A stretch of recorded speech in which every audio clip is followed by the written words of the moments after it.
मेरे लिए gangs of Wasseypur थी, जिसकी भी मैंने उम्मीद नहीं की थी, पर वो हो गई। तो रिचा, आपका किरदार जो है काफ़ी चैलेंजिंग लग रहा है, तो उसके लिए क्या कुछ प्रिपरेशन की थी आपने इस किरदार के लिए? मैं बनारस में वक्त बिता चुकी थी ड्यूरिंग गैंग्स ऑफ वासेपुर, और जब नीरज ने मुझे स्क्रिप्ट दी, फाइनल जो ड्राफ्ट था उसको मैंने एक बार पढ़ा, और उन्होंने मुझे रिसर्च के लिए कुछ 7-8 फिल्में दी थी देखने के लिए, ईरानियन फिल्में, फ्रेंच फिल्में, अंग्रेजी फिल्में, हाँ सारी देखी थी मैंने। और उनसे मुझे एक वो पता चल गया टोनालिटी, और एवरी डे आई थिंक मैं कुछ गलत करती थी तो वो मुझे बता देते थे कि ये आउट ऑफ कैरेक्टर जा रहा है या ये ऐसा जा रहा है। हर चीज़ में उनकी बिल्कुल एक हॉक आई थी जिसे बोलते हैं ना। और फर्स्ट टाइम डायरेक्टर से मैंने कभी एक्सपेक्ट नहीं किया था कि इतनी नॉन जजमेंटल तरीके से वो एक फीमेल किरदार लिखेंगे, जैसे कि वो खुद औरत के अंदर जो चल रहा है वो महसूस कर सकते हो। इट्स अ जीनियस बात है। वो वरुण और नीरज ने जैसे लिखा है, वो एक बहुत ब्रेक थ्रू कैरेक्टर है। Of course, she was written in for the role because I knew her from Gangs of Wasseypur, and when we were thinking of Devi, we always thought of Richa. For me, I think the measure of success for an actor is when somebody writes a role for you. So for me, there was no way I was not going to do Masaan. Or I think there's a lady who had a question. Yeah. कितना challenge रहा जी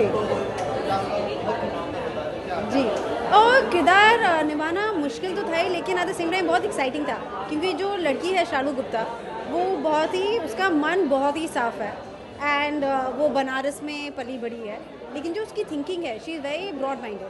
तो जैसे जो हमारे issues होते हैं हमारी country में, हमारे कास्ट सिस्टम जैसे है, तो she is a upper caste girl जिसको प्यार हो जाता है एक लड़के से जो कि मसान शमशान घाट में काम करता है। तो ये सब चीज़ें मुश्किल क्या होता है कि आपको वो पहला प्यार जब होता है तो तब क्या फीलिंग्स थी, क्या थी, क्योंकि उसमें बहुत सारा इनोसेंस होता है। तब आप ये नहीं देखते हो कि लड़का क्या करता है, फैमिली कैसी है।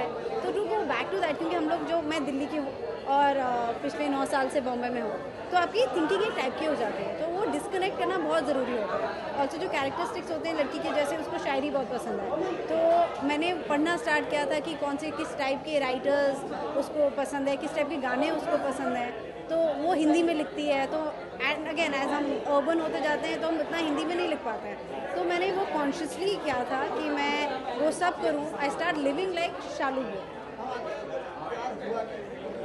जी जी जी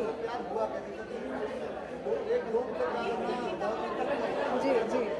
प्यार एक्चुअली मैंने जो रियलाइज़ किया है कि वो कोई रीज़न नहीं होता है। आपको अगर किसी से प्यार होना होता है तो वो हो जाता है। जी,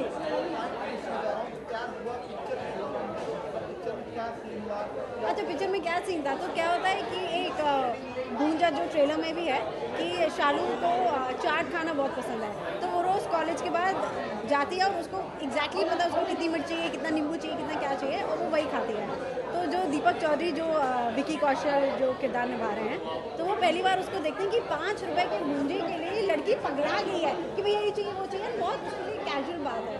तो वहाँ से जो एक बार स्टार्ट होता है, हम लोग एक दूसरे को नोटिस करते हैं कि अच्छा, एंड देन वो फिर बढ़ता रहता है। बहुत ही इनोसेंट लव स्टोरी है, and I would say it's one of my favourite love stories are ever read. Thank you. कितना इम्पोर्टेंट है ये फिल्म?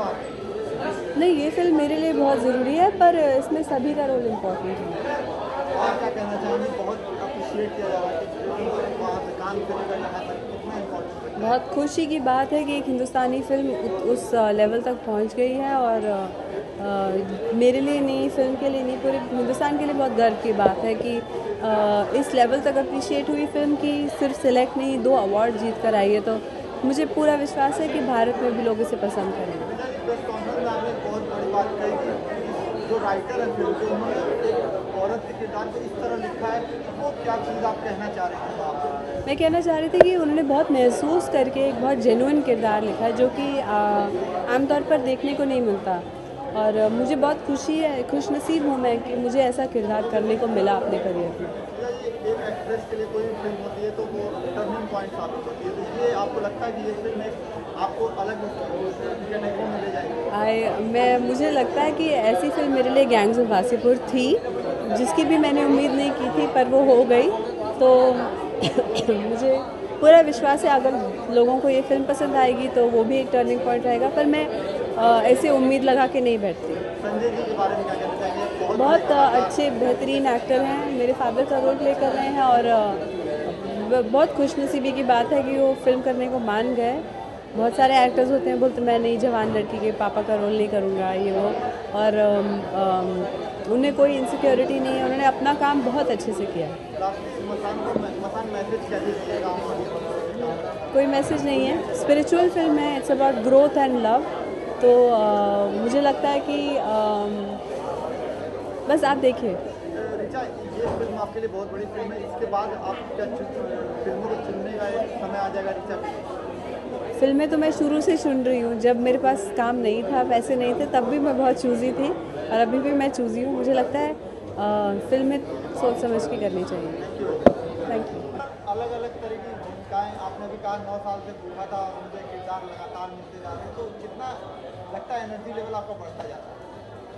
अब मोनोटोनस सा करियर नहीं हो रहा है और हर तरह T20 एंड सब कुछ खेल रहा हूँ, सब कुछ कर रहा हूँ, अच्छा करने की कोशिश कर रहा हूँ।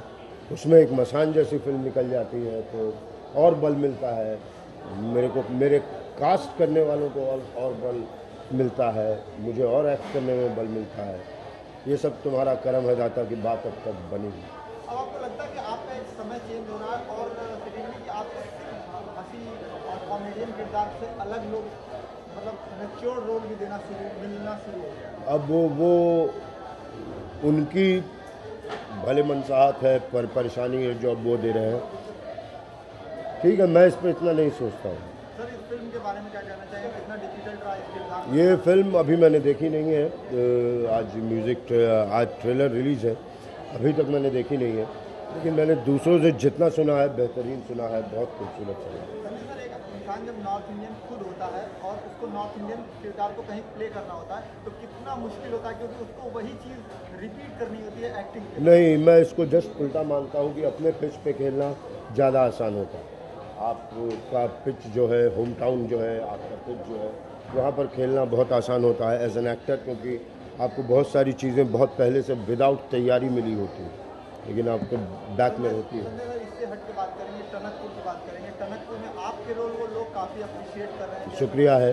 क्या कहना चाहेंगे उस फिल्म को? विनोद कापड़ी जी ने डायरेक्ट किया, कितना इंटरेस्टिंग था उनके साथ काम करना? विनोद कापड़ी के साथ इंटरेस्टिंग एक इस लेवल पे है कि वो मजे हुए डायरेक्टर नहीं है, नए जर्नलिज्म से आए हैं तो बहुत फ्रेश है, तो एक फ्रेशनेस के लेवल पे काम करना इज़ अ वेरी नाइस, बहुत बढ़िया था। सर, आप बैक टू बैक कई फिल्में कर रहे हैं, तो आने वाले कल की फिल्में हमें कुछ बताएं। दिल वाले हैं,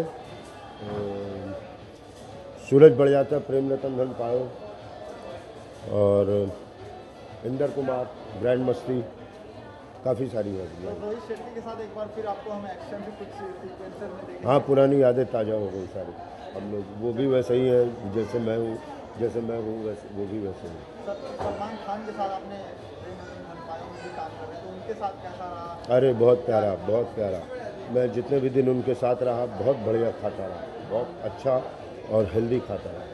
सर, एक लास्ट सवाल प्रेम रतन धन पायो को लेकर कि सूरज बढ़ का जो फ्लेवर रहा पारिवारिक फिल्मों का, आपने कई फिल्में आप सबने साथ में, तो हम देखेंगे आपको उस पूर्ण अनुपम खेर साहब के किरदार में, या कुछ इस तरह का हम देखेंगे आपको इस फिल्म? अब तो आगे है ना, इस फिल्म में वैसा बिल्कुल नहीं देखेंगे आप।